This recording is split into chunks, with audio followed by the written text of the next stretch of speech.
হিজড়া মেয়েকে বিয়ে করা যায় কিনা? খুবই কন্ট্রাডিক্টরি কোশ্চেন।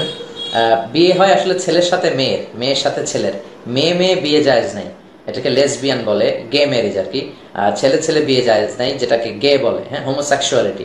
লুত আলাইহিস সালামের কওমের মধ্যে এই সমকামিতা, মানে ছেলের প্রতি ছেলে সেক্সুয়ালি অ্যাট্রাক্টেড হতো, এটা। এখন আমেরিকাতে বিভিন্ন স্টেটে ওরা গে ম্যারেজকে, লেসবিয়ান ম্যারেজকে লিগালাইজ করেছে, কিন্তু যারা ইসলামকে আমরা চর্চা করি, মুসলিম, তাদের জন্য এটা সম্পূর্ণরূপে হারাম, এটা বড় ধরনের কবিরা গুনাহ। তবে হিজড়া যদি কেউ থেকে থাকে, সে চিকিৎসা নেবে। এখন অনেকের এরকম থাকে যে হরমোনের প্রবলেম হওয়ার কারণে সে ছেলে হয়েও ছেলেদের প্রতি আকৃষ্ট, এটা চিকিৎসা নেওয়ার মাধ্যমে সে যদি সুস্থ হয় তখন একটা মেয়েকে সে বিয়ে করতে পারবে। ইসলামে ছেলে মেয়ে ডিফারেন্ট সেক্সের বিয়ে হয়, সেম সেক্স সেম জেন্ডারের মধ্যে বিয়ে জায়েজ নেই। বারাকাল্লাহ গজলটা ইউটিউবে পাই না কেন?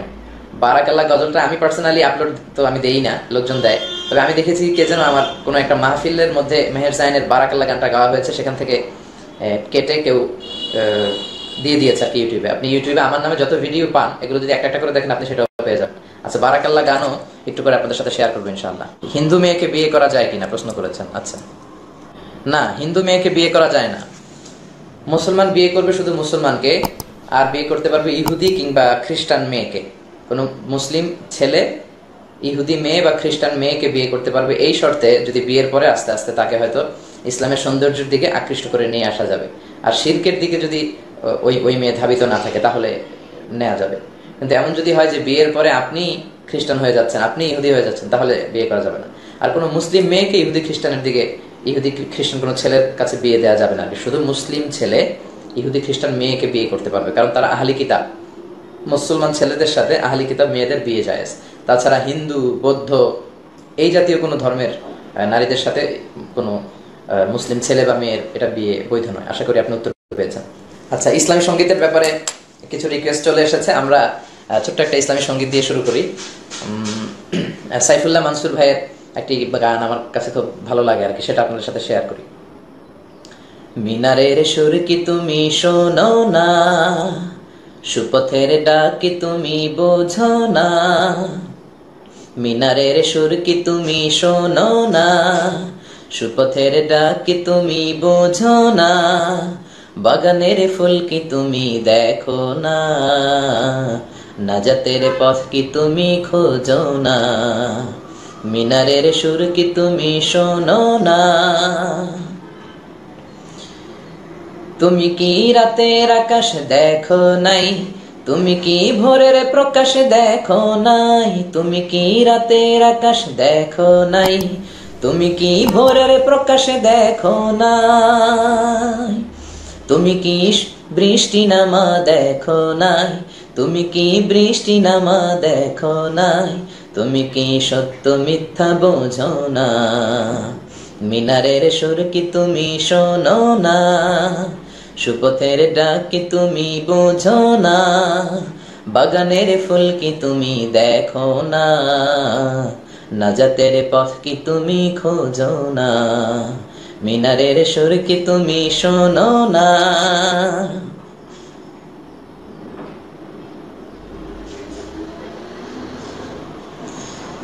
তুমি কি মাঠ দেখনি ফসল ভরা, দেখনি বৃক্ষ কেমন সবুজ করা। তুমি কি মাঠ দেখনি ফসল ভরা, দেখনি বৃক্ষ কেমন সবুজ করা। পাখিদের গান কি তুমি শোনো না, কত কিছু চতুর্দিকে করলো কে যোজনা। তুমি কি দেখতে চোখে পাও না, তুমি কি বাতাসে বুকে নাও না। তুমি কি দেখতে চোখে পাও না, তুমি কি বাতাসে বুকে নাও না।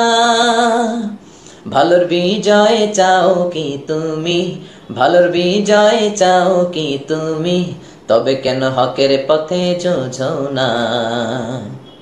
মিনারের সুর কি তুমি শোনো না, সুপথের ডাক কি তুমি বোঝো না। বাগানের ফুল কি তুমি দেখো না, নাজাতের পথ কি তুমি খোঁজো না। নাজাতের পথ কি তুমি খোঁজো না।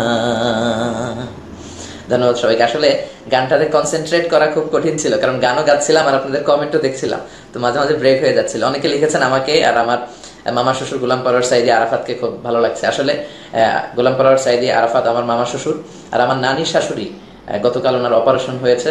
আমি আপনাদের সবার কাছে দোয়া চাই, দোয়া করবেন আল্লাহ যাতে ওনাকে সুস্থ করে দেন। তো মেডিকেল থেকে ফোন এসেছে, এজন্য উনি লাইভটাকে স্কিপ করে মেডিকেলে চলে গিয়েছে। আমরা ওনার সুস্বাস্থ্য কামনা করি, আল্লাহ যাতে ওনাকে তাড়াতাড়ি শিফায়ে কামিলা আজলা নসিব করে। অনেকে লিখেছেন ভাই বরিশালে আসবেন কবে? দিনাজপুর থেকে বলছি। ইকবাল ভাই লিখেছেন চিটাগাং আসবেন কখন, কুমিল্লা আসবেন কবে? আচ্ছা, তাবিজের ব্যাপারে প্রশ্ন করেছেন একজন। তাবিজ খুব ইন কেস অফ ইমার্জেন্সিতে ঝুলানো যায়, কিন্তু রাতে স্বপ্ন দেখেছেন, স্বপ্নের ব্যাপারে জিজ্ঞেস করেছেন। আচ্ছা, তাবিজ আপনাকে এক পর্যায়ে শিরকের দিকে নিয়ে যেতে পারে আর কি। তো রাসূল সাল্লাল্লাহু আলাইহি ওয়াসাল্লাম এজন্য তাবিজ না ঝুলিয়ে রুকিয়া করতেন, ঝাড়ফুঁক। জিন, বদ জিন যদি আসর করে তাহলে আপনি সূরা ফালাক, সূরা নাস এ দুটা করে ফু দিবেন, রুকিয়া করবেন। আপনার ঝাড়ফুঁক আপনিই করবেন, এটাই বেশি বরকতময়। এবং আয়াতুল কুরসি পড়ে ফু দিবেন। আর যদি কেউ অসুস্থ থাকে, দুরারোগ্য ব্যাধিতে, অনেকে ক্যান্সার আক্রান্ত, চিকিৎসার পাশাপাশি আপনি সূরা ফাতিহা করে রুকিয়া করবেন। মদ বিক্রি, আচ্ছা, তো ফাতিহা পড়ে আপনি রুকিয়া করবেন, কারণ সূরা ফাতিহাকে বিষ্ণু সাল্লাল্লাহু আলাইহি ওয়াসাল্লাম বলেছেন সূরাতুশ শিফা। বিষ্ণুনবী সূরা ফাতিহা পড়ে ফু দিয়েছেন, অনেকে সুস্থ হয়েছে, হাদিসে পাওয়া যায়। কিছু সাহাবারা সফরের মধ্যখানে বুখারীর বর্ণনায় মরুভূমিতে একজন লোককে সাপে দংশন করেছিল, তাকে সূরা ফাতিহা দিয়ে রুকিয়া করে আল্লাহ তাকে সুস্থ করেছেন, এগুলো পাওয়া যায়। তো আপনারা রুকিয়া করবেন, তাবিজ নয়। আচ্ছা, স্বপ্নের ব্যাপারে প্রশ্ন করেছেন একজন। স্বপ্ন, মুমিনের স্বপ্ন কিন্তু গুরুত্বপূর্ণ। মুমিনের স্বপ্ন এটা নবুয়তির একটা অংশ, নবুয়তের 46 ভাগের 1 ভাগ, খুব সম্ভবত এরকম হাদিসে এসেছে। পাক্কা মুমিন যারা, যারা সালাত আদায় করে, যারা আল্লাহর ওলি, এরকম মুমিন যারা, তাদের স্বপ্নটা গুরুত্বপূর্ণ। স্বপ্ন অনেক সময় অর্থবহ হয়। তো অনেকেই স্বপ্নের ব্যাপারে জিজ্ঞেস করেছেন। স্বপ্নের ব্যাপারে সবচেয়ে স্পেশালিস্ট সাহাবী নবী ছিলেন সাইয়েদনা ইউসুফ আলাইহিস সালাম, তাবিরুর রুইয়া। তিনি স্বপ্নের ব্যাখ্যা জানতেন, ওনার বাবার কাছ থেকে উনি এটা শিখেছিলেন। এবং সাহাবাদের মধ্যে সবচেয়ে ভালো স্বপ্নের ব্যাখ্যা জানতেন সাইয়েদনা আবু বকর রাদিয়াল্লাহু আনহু। আর তাবিঈদের মধ্যে জানতেন মুহাম্মদ ইবনে সিরিন। এজন্য ওনার একটা স্বপ্নের বই আছে তাবিরুল আহলাম নামে, মুহাম্মদ ইবনে সিরিনের।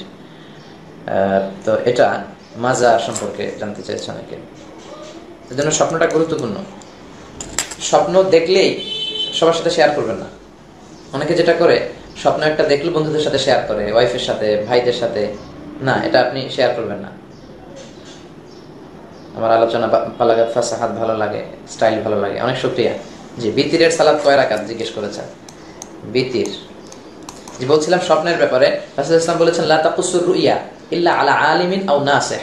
তোমার কোনো শুভাকাঙ্ক্ষী বা বড় আলেম ছাড়া অন্য কারো কাছে স্বপ্নের কথা বলো না। ফা ইন্না রুইয়া তাকাউ আলা মা তুআব্বার। কারণ স্বপ্নের ব্যাখ্যা তো তেমনই হয়ে থাকে যেমন এটার ব্যাখ্যা করা হয়। তো স্বপ্নের ব্যাপারে বলতে গেলে অনেক সময় লেগে যাবে। জি, মাশাআল্লাহ। আচ্ছা, আর আপনাদেরকে ছোট্ট একটা সাজেশন দিব, সেটা হচ্ছে অ্যান্ড্রয়েডের সেট যারা ইউজ করেন, অ্যান্ড্রয়েড সফটওয়্যার দিয়ে যে সেটগুলো, এগুলো যারা ইউজ করেন, সেখানে ব্যবহারের জন্য একটা অ্যাপসের কথা আজকে আপনাদের সাথে এই লাইভ আড্ডাতে শেয়ার করতে চাই। এই অ্যাপসটির নাম হচ্ছে আল হাদিস। আপনি আপনার প্লে স্টোরে যে বাংলায় আল হাদিস এটি লিখে দিলেই আপনি পেয়ে যাবেন।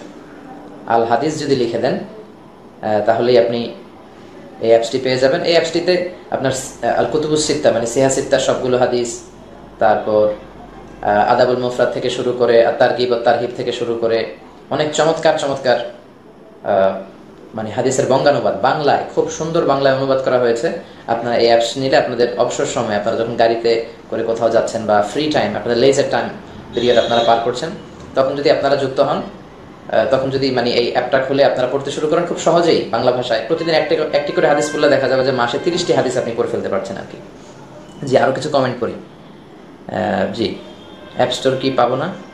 হ্যাঁ, অ্যাপসে আপনি প্লে স্টোরে যে পাবেন, অ্যাপেলের ওখানে আশা করি পাবেন। হ্যাঁ, এটা পাওয়া যাওয়ার কথা। বাংলা হাদিস লিখে আপনাকে সার্চ দিতে হবে বাংলায়।